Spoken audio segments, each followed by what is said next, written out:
Hello, ladies and gentlemen. Welcome to the Two Brothers channel. I'm one brother.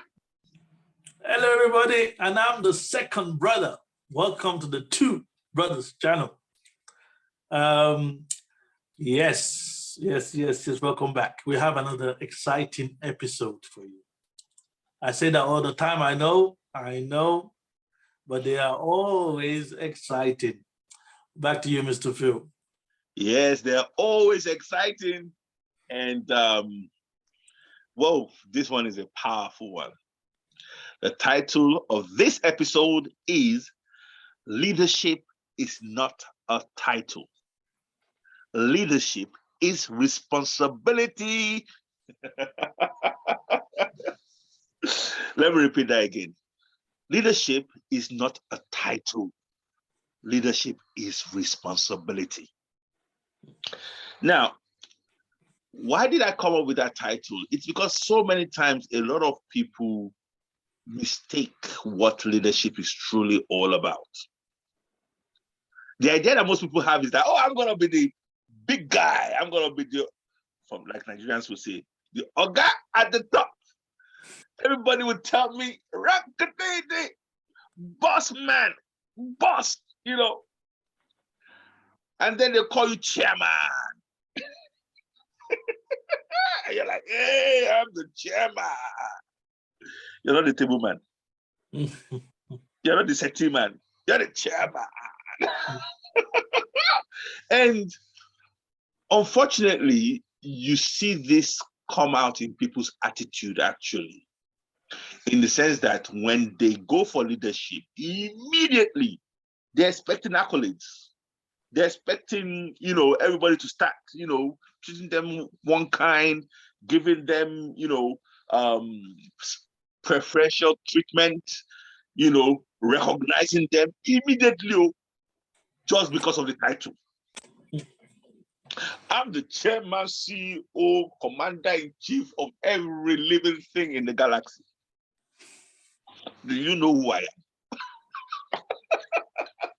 Some people will get vexed with me, Mr. Clay.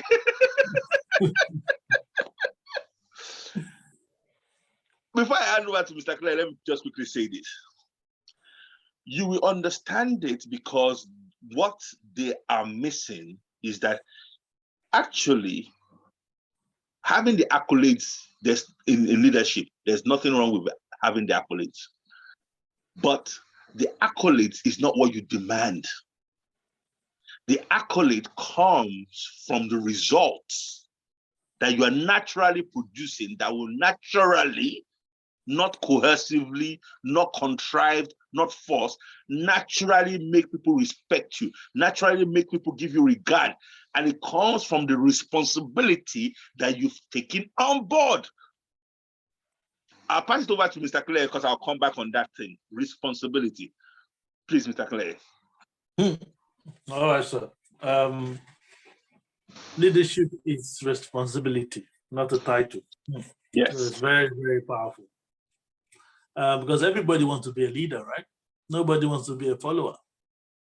So when everybody wants to be the boss, your guy at the top, like you said, because they see no other position available.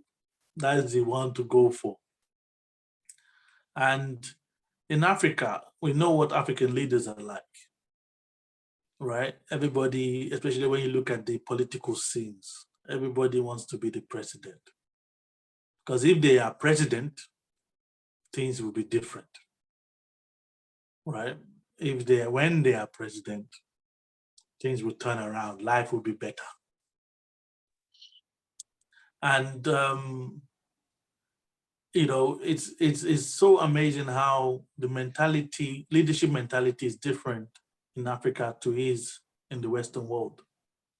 Because I remember when I first got to England as a 14-year-old back in the day, and I saw people in leadership positions, I saw their mannerism and their character was one of service, true service, and not one of lording it over everybody, which is in Africa. You know, you become, you get a leadership position.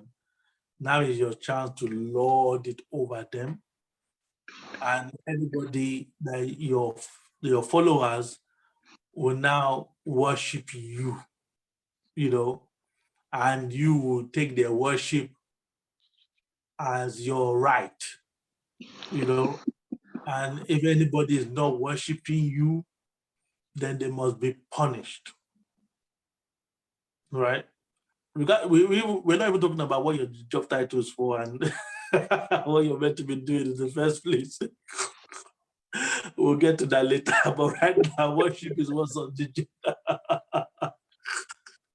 That's why even when they want to make speeches in Africa, you will hear a long list of accolades. You know, they don't just go straight. They don't just say, you know, good evening, ladies and gentlemen. Welcome everybody. Tonight's speech is about. They don't go into that. They start recognizing people in the crowd because there are loads of leaders that must be worshipped in the crowd. You know, and if you miss somebody out, you know, I know that they're shortening now. They all say, you know, they've coined a way of shortening it now to say all protocol observed. You know.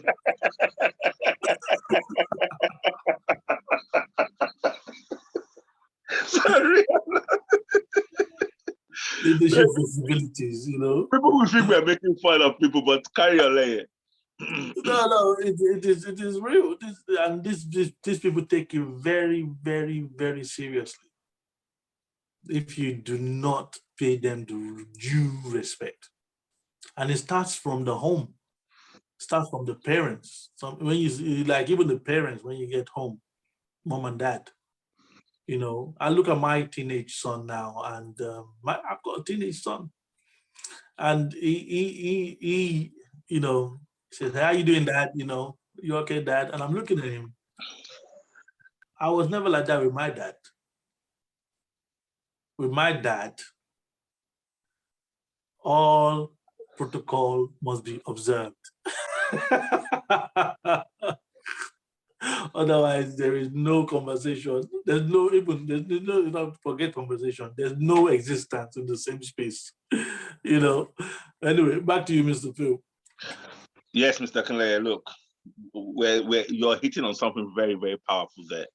Now, the reason why we're saying what we're saying is because, you see, responsibility is there for a reason.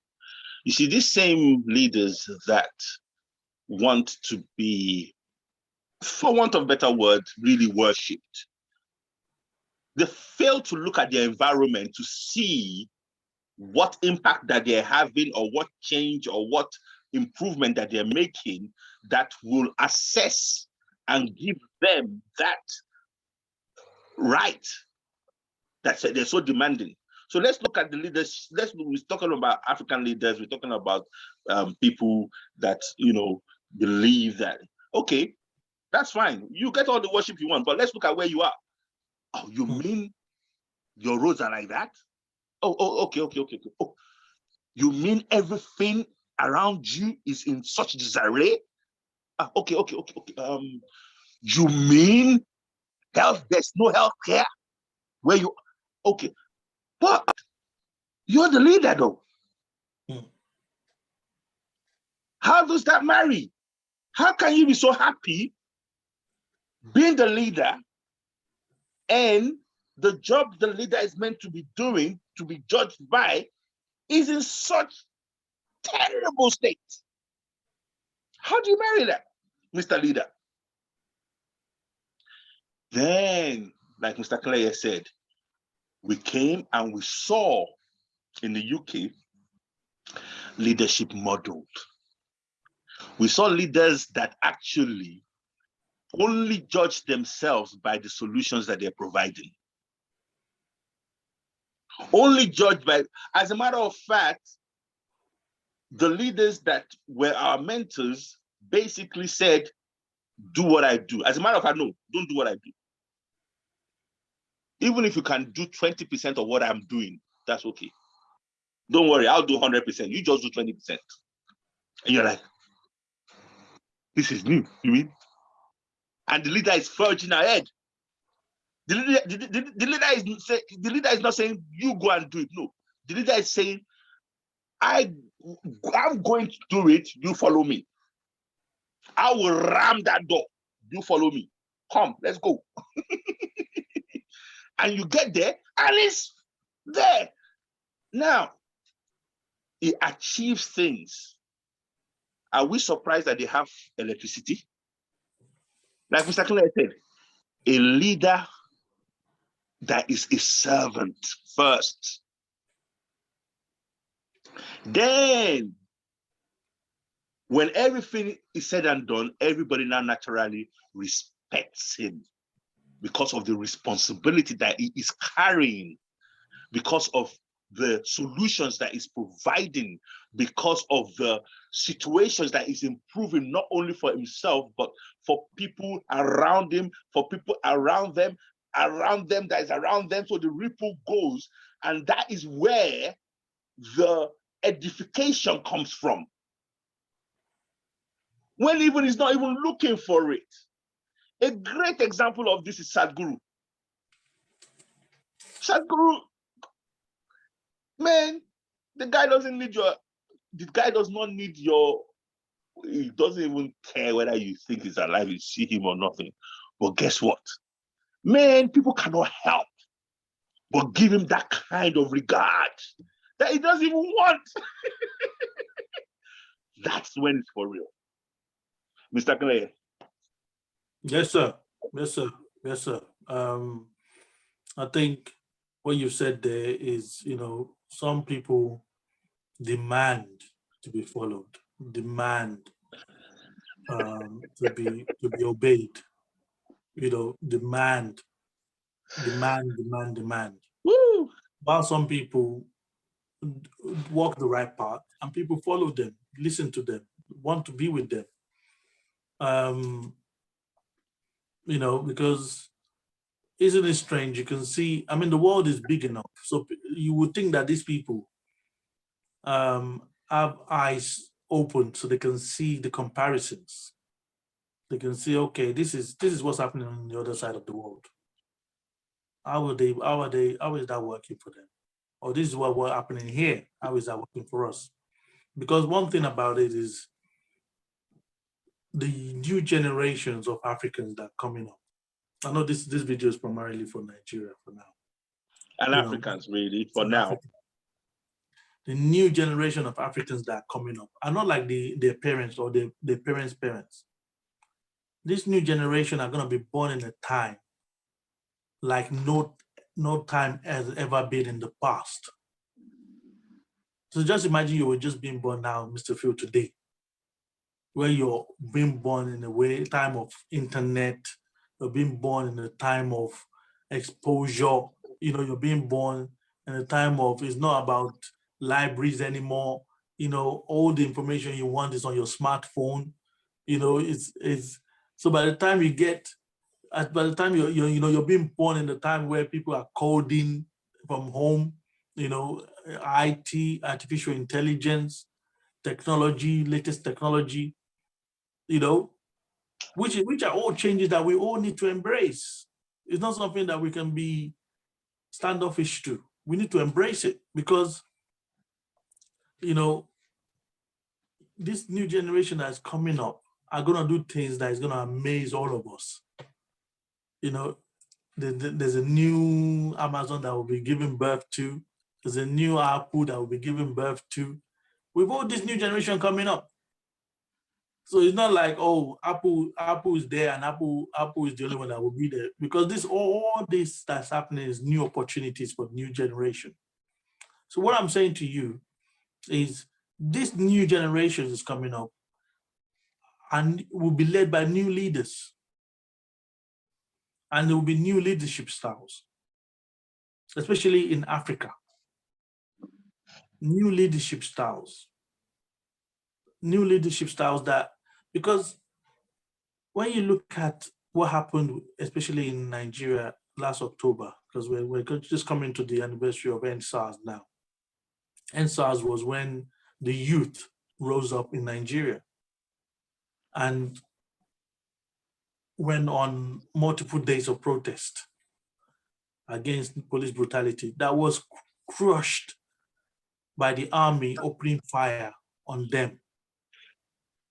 Now, that hasn't really been unraveled and sorted out yet. There's still a lot of pain there. Those youths are coming back again, but this time they're going to come back stronger. Now, these are the youth that all they've known all their life is suffering. These are the youth that all they've known all their life is fending for themselves, not expecting it from their family, not expecting it from their parents.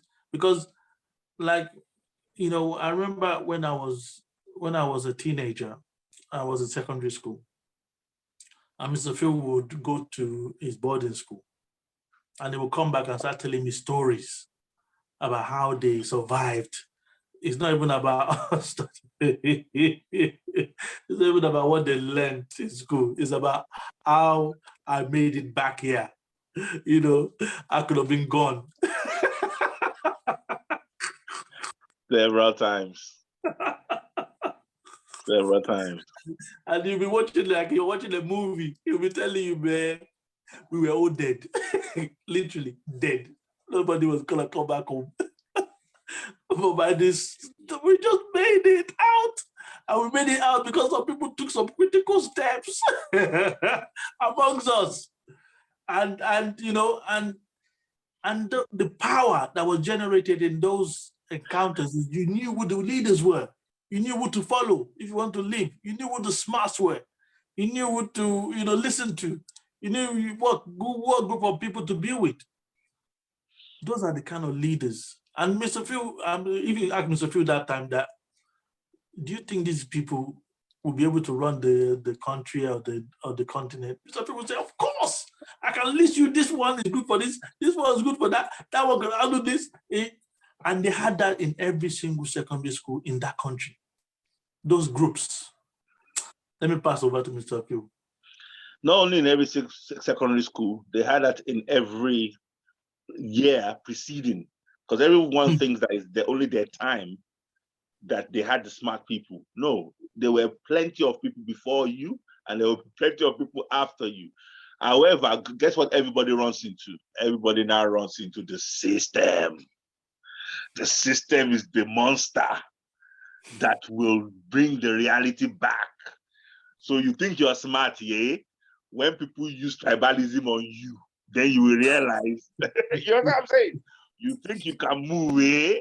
When people use serious tactics on you that are, you know what? Someone actually did something to me one day, and I thought to myself, wow. And to them, that's a tactic. This person thought that, I don't know, maybe that person just thought that maybe I was getting too big for my boots in the organization. And that's all they needed to tell me. I'm the kind of person that, look, I don't need your platform. I don't need your stage. You know why? I don't know why. I just don't have it in me that I can create my stage anytime. So this person must have been thinking that this guy, I need to teach him lessons. Okay. He told me, okay, Mr. Phil, you're going to be speaking, you're going to be doing this. And I said, okay. So I prepared. He told me like some days before, I prepared. And then the day came, he was meant to hand over the microphone to me. I'm trying not to dox it, but I'm just going for what happened, basically. I'm trying not to reveal everything. But say he was meant to give me the microphone so that I can speak for 50 minutes. You know, I was ready. I had my charts ready. I had my stuff what I'm going to share to bless people with. Maybe there were about 100 people there or whatever. So the guy took the mic and was talking, like, okay, yes, Mr. Phil is going to be talking to us today. Then he changed the topic. 5 minutes went. 10 minutes went. He was still talking. 25 minutes went. 40 minutes went.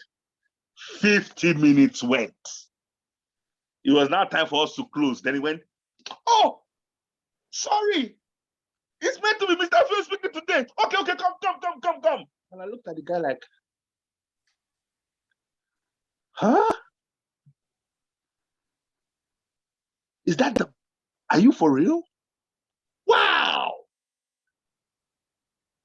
So this is a tactic. This is how you show people that you have the power.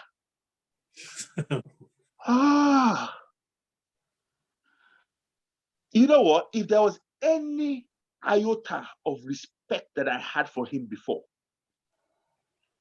if there was any regard that I had for him before, honestly, it disappeared instantly. So why did that pain you so much, Mr. Phil? Do you like talking that much?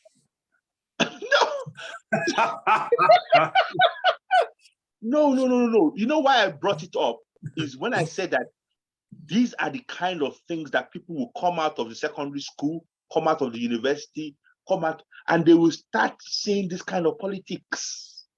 And they will come into, and this is just one of a sea of vindictive, completely unproductive, completely disempowering forces. I'm trying to tell you where all our talent in Nigeria went into. It went into the abyss of people that, for whatever reason, sometimes out of envy, sometimes out of jealousy, sometimes out of spite, sometimes out of, they basically just pull down whatever energy, creative energy, positive energy that you have. But they forget one thing.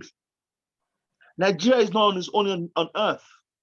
It's on earth with other countries where their leaders are not like that. Okay, let's forget the leader. Where the environment is not like that. Where the environment actually encourages development. Mr. Clare was talking about India, that they created their own MIT, creating celebrities out of their own talents. Yeah. In Nigeria, someone will say, whose son is that? I beg John.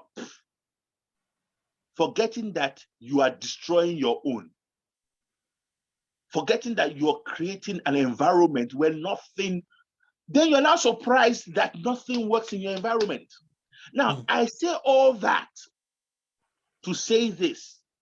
Mr. Clare was talking about the new generation. I said that to say this to the new generation of Nigerians listening to me right now. We're telling you all that so that you do not become that. You now understand what leadership is about. Leadership is about responsibility. Leadership is about service. Leadership is about results. Wow. But this, I remember, you used to tell me about the seniors in the secondary school, how they used to treat the juniors in secondary school. So, and these are the students, not talk about the teachers right now. We're just talking about the students. Yeah. How they, in that system, still prevails. Yeah. And that is a crushing system. Yeah. That then the juniors become seniors, and they now know this is my time to get their own back, to perpetrate everything that was done to them for 3 years.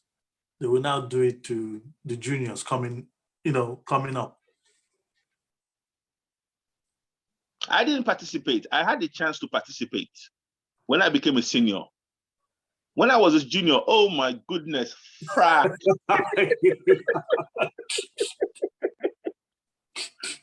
You will be sleeping, because I went to Nigerian boarding school. I went to FGC. You'll be sleeping. Someone can just give you a dirty slap while you're sleeping. And he's shoving his bucket into your hand. Go and fetch me water. And you're looking at him. He's a senior. That's the only reason why he could do that. Now, once in a very blue moon, a junior will get the slap, have the bucket shoved in his face, and the junior will punch the senior, and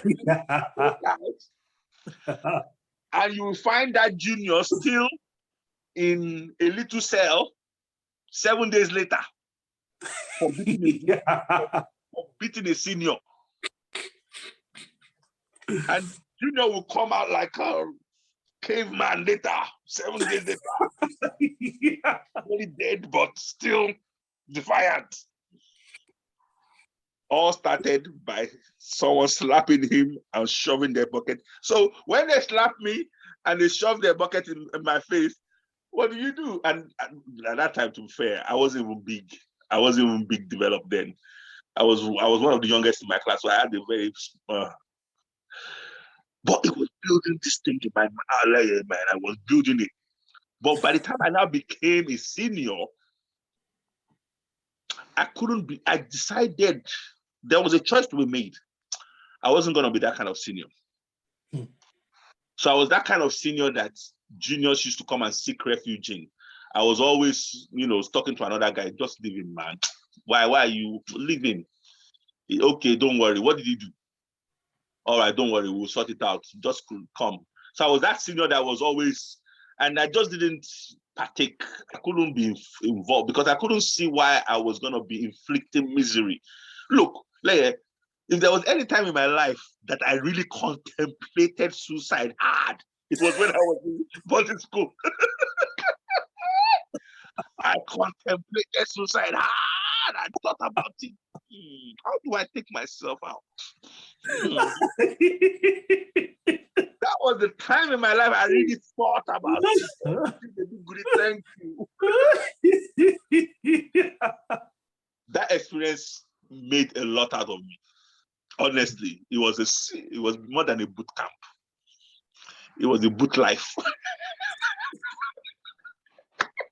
Over to you, Mr. And you was a junior for long. It's not like you were a junior. To be fair, I joined them when I joined them in year 2. So I was a junior for 2 years, really, because that was when JSS was coming in. So I joined them, I believe I joined them at JSS 2, and then I did JSS 3. Then I was a senior in JSS 4. Or kind of starting being a senior so that they don't pick on you that much at JSS 4. But JSS 3 downwards. JSS 3 downwards, man, you were the runt of the litter. And yeah, it's not JSS 4, it's SSS 4. So senior now. So senior is now on your, so they don't pick on you. So by the time we got to SS5, come on. The SS6 people were just doing exams then. So we're the one running the routes. So by the time we got to SS6, you were like, hey, come on. We had the world as our oyster at SS6. So I went through that. And I'm glad I went through that. But again, the reason why we're saying is that Mr. Claire was asking that where does all that talent go? The talent go and gets messed up by the system. The system that is unforgiving. The system that is vindictive, tribalistic, completely ass backwards, where instead of leadership being about production, leadership is about just blooding over people. And then we now ask ourselves why there's nothing in Africa. Nothing. What are we building? Because the leaders that are meant to be productive are not being productive in anything productive. They're just being productive in completely becoming a tyrant. Mr. Clay. Yeah. Which is what, because the so-called, and you look at the leaders of yesterday or the leaders of today the young people of today will be the leaders of tomorrow, right? Yeah. So these are the people that will then grow up and leave secondary school. We're not even talking university age yet, or we're talking secondary school teenagers. Oh, look, when they get to university, you know what they will get to very, very quickly. Sorry, you take over again. But when they get to university, you know what they find? They will find that vindictiveness even goes to another level. Because now you now have lecturers that are sleeping with your girlfriend. You are not happy that lecturer is sleeping with your girlfriend because your girlfriend wants to pass her exam. And imagine the mess. So the lecturers are there as gatekeepers to women's virginity. And this is what we're meant to have a civilization come out of. Can you see what I'm saying? And everybody kind of like looks the other direction, but you see, every direction that you look away from what is wrong, it costs, and the result is there for everybody to see. Look at your roads, look at your system, look at your society, look at everything that you're living in. Is it worth, are you proud of it? But little things here, there, that's what it builds to. Am I making sense, Mr. Clay? Yes, sir. You're making total sense. You're making total sense. It all adds up. It all adds up. Because, you know, we're just talking about secondary school. So you go to university, there's a bigger monster waiting for you there. Now you're not even a young adult. And then you go through the mess of university. Not to talk about the fact that your parents are struggling all the way to pay your school fees. So you're being told every time that you need to go and fend for yourself. You can't, school fees are going up. And we haven't even mentioned strikes. Oh! Yeah, we're going to make it depressed. We're going to make it depressed. So, okay. Because a 3-year course is not taking you 7 years because of strikes. Go, Mr. Phil, go on, carry on. We're just talking about leadership, being responsibility. We're just talking about leadership, and this thing is coming. Honestly, I'm looking at my notes and I'm realizing that we're not even able to. But okay, the more important thing is this, though. The important thing is you that you're listening to us now. How do you make sure you're not that kind of person or that kind of leader? How do you make sure that you don't fall into the same hole? Because you see, the leaders that you see there today, we can see their report cards. We can see their report cards. It's there for everybody to see. You get to Nigeria, you see how everything is. That's their report card there. Now, they did not start meaning to be like that. They too had intentions. They too had good intentions. But circumstances and the system forces them. Now, what will make you not be like them is this word I always talk about. Example. Be the example of someone that is different. Oh, Mr. Phil, but it's only me. Mr. Clay, how many times do we hear it in this country that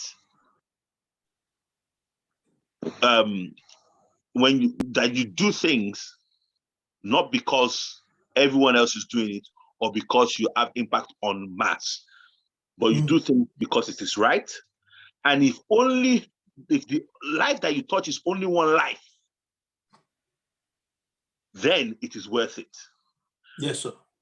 Remember the story that we were told in the business on the seashore. Thank you. And they said that maybe squids were washed on the seashore and they were dying. And there were so many of them. And this guy saw this man just going over, pick one, throw it back into the water to save its life. Pick another one, throw it back into the water. And someone saw him doing that and said, man, what a waste of time. Look at all these squids. You are throwing one. What a waste of time. What difference is it going to make? And the guy that was throwing it back into the water said, well, he picked another one, threw it in the water, and it made a difference to that one. Yes, sir. It made a difference to that one. We heard that story here in the UK. That is their attitude. So when you look at Nigeria, when you look at Africa and say, man, the situation is so bad, what difference can I make? Just make the difference you can make. Let me repeat that. Just make the difference that you can make. Because it's someone that made a difference that created Nelson Mandela. It's someone that made the difference in my life that made me be in the position where I can actually make these videos now. Oh yes, when I was in Nigeria, and I was in Maiduguri, there were some stories, Mr. Clay. People actually made a difference in my life. I can't remember this teacher's name now, but I can see him in my mind's eye now. He was a young man then, and he just took me under his wing, let me come to his teacher's quarters. And it was such a break for me to be able to go to a teacher's quarters and just chill as a student. He trusted me. I would go there. Sometimes I would even cook for myself in something. Do you know how that ended, Mr. Clay? How did it end?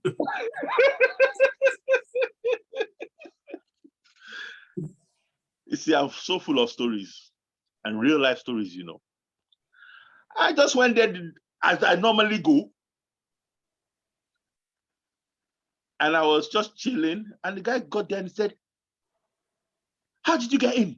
And I'm like, well, the way I normally get in. And the guy looked around and said, where's my stereo?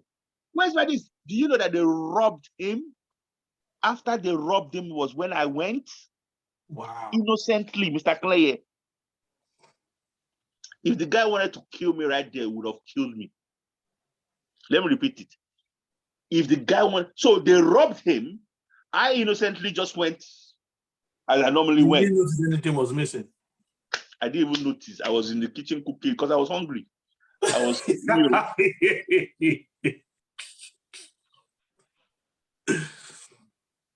Now, that guy controlled himself that day and noticed that, look, this 13-year-old boy, this 14-year-old boy didn't know what happened. This 14-year-old guy was innocent. And the guy, I could see he was struggling. He wanted to put the pain on somebody. He looked at me. And I was looking at him like, I'm dead. I'm dead. But Mr. Clay, you know what he didn't do? He didn't put the blame on me. Wow. Some people would have dealt with you first. Honestly. Just for the sake of being the nearest in the vicinity. Imagine. And on top of that, you were cooking food. That is a Nigerian that made a difference in me that my great-grandchildren will be thankful. My great-grandchildren that are unborn are thankful to him because they could have killed me. Nigerians then, they don't play with thieves. But so when you say make a difference, is that am I not saying the story now? Did it not make a difference? You just do the right thing. Oh, but Mr. Phil, everybody is doing the wrong thing. Forget everybody. Those same everybody are the same people that are going to be complaining. They don't have a solution. You do. You do you. You do you. We're making these audios now. We're making these videos. We're on YouTube. We're on other platforms. Okay. Do you think this is not going to touch somebody? I'm not saying it's going to touch everybody, but it's going to touch someone. And guess what we'll have done? We will have done our bit in the story of the re-emergence of Africa. Mr. Clay. Powerful, sir. That is beautiful. Because the amazing thing about this is that you will never forget that story of what happened. I've never even told you that story before. No, this is the first time I'm hearing that one. You know? So Carry on, sir. there's too much story to be told. Like I said, I used to be like that young boy that every time he came home from school, there was stories galore. Stories galore that will keep you up all night, and it's still going on, you know. And I used to thank my lucky stars that I wasn't sent to boarding school.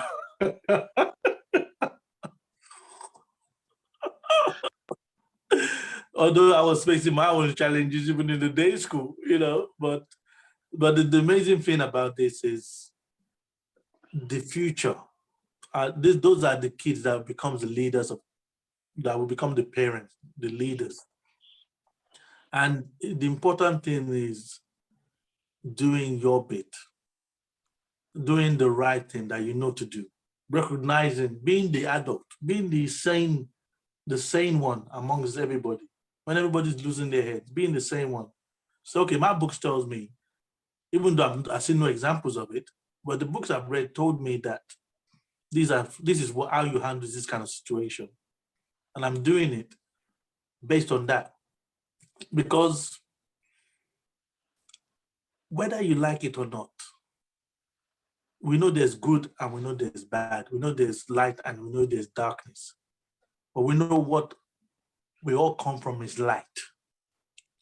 So whether you like it or not, good will always overcome bad. We might not feel it because we are so much bad around us, but we know that ultimately good triumphs over bad. And you can ask us, why are you so sure? What makes you so certain? I'll let Mr. Phil answer that one. Mr. Phil. Thank you. Why are we so certain?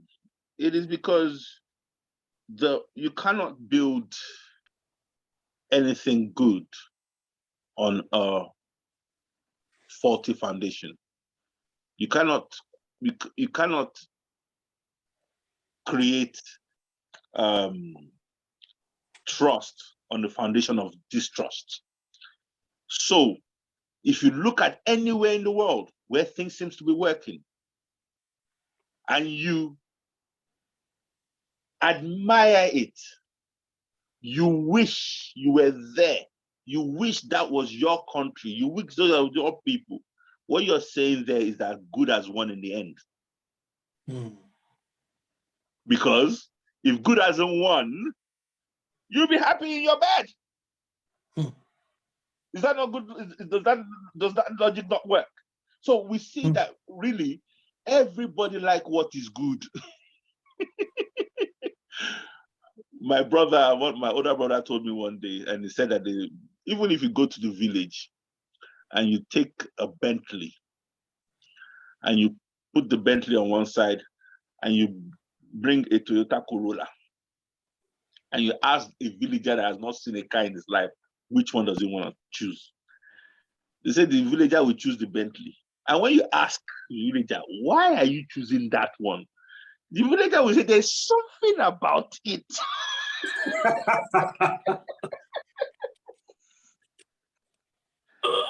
Everybody know, we instinctively know quality.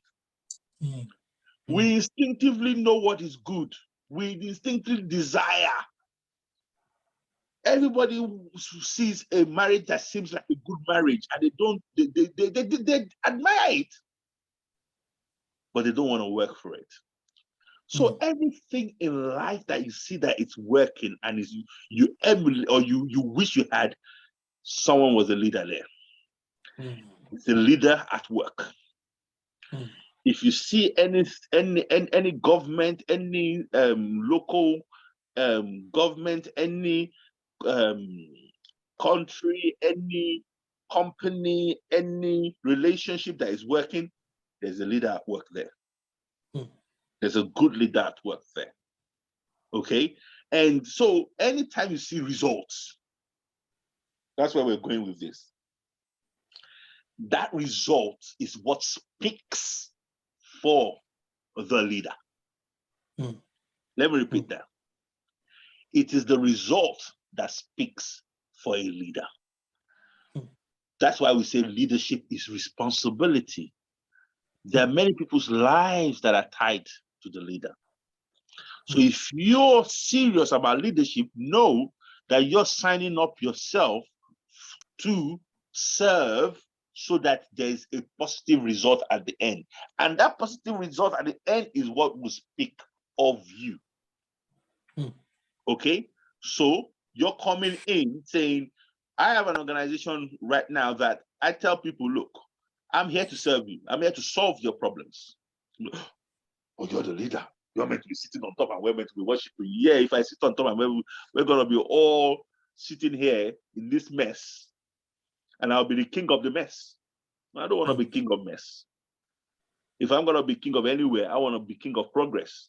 I want to be king of results. And that is where we miss it as Africans. We forget that it is a responsibility.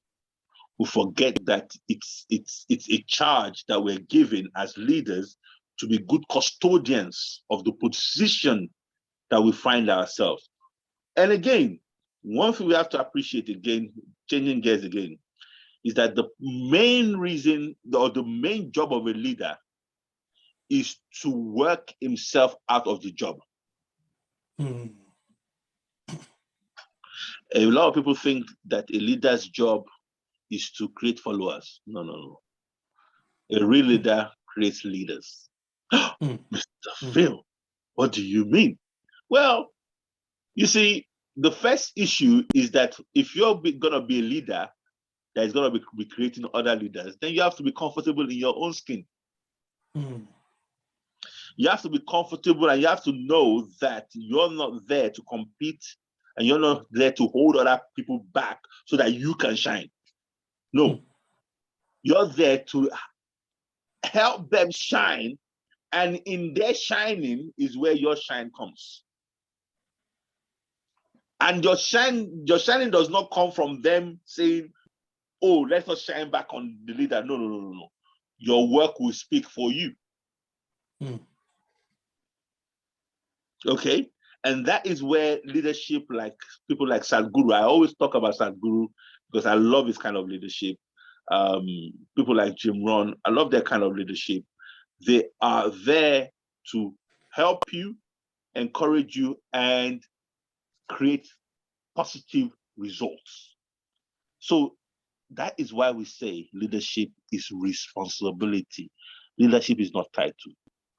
Leadership, we have so many people, they will say, I'm chairman, I'm king, goddess, Mr. Clay.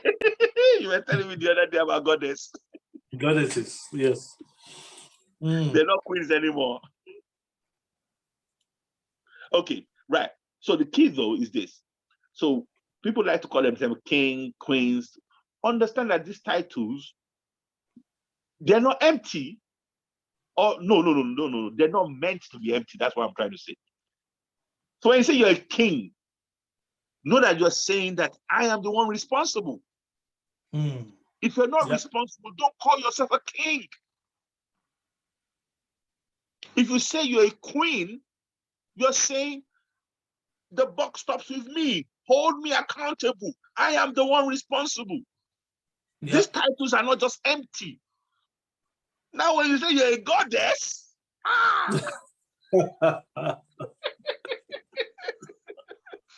that is planetary level. You're talking, you are dealing with planets now. So, we're not just talking about egos. You're not just dealing with egos. We're dealing with planets. Planets now. As a goddess now, you're a goddess. Let's just realize that this thing comes with responsibility. Leadership is not a title. Leadership is responsibility. Mr. Clay, let's round up. Yes, sir. I was going to say that's a fitting end to this one because we can talk about this all day long. Because there's no more I can add. Mr. Pugh said it there. Mr. Pugh concluded it very nicely there. And even when he was talking, there's a friend of mine that when we eventually published this, he needs to listen to this because he's the one that, keep talking that leaders, true leaders, create more leaders. Yeah.